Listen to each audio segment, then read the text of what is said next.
front of me is Redmi A3 and today I would like to show you how you can connect it to printer. Begin by launching settings and choosing connected devices right away.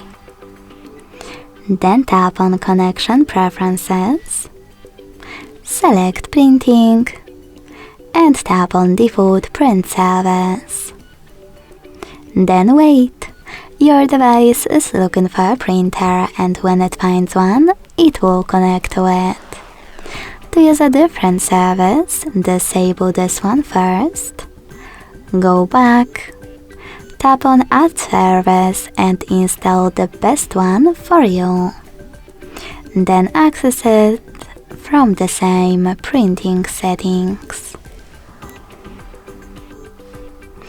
Thanks so much for watching. If you enjoyed this video, don't forget to leave a like, comment and subscribe. Bye!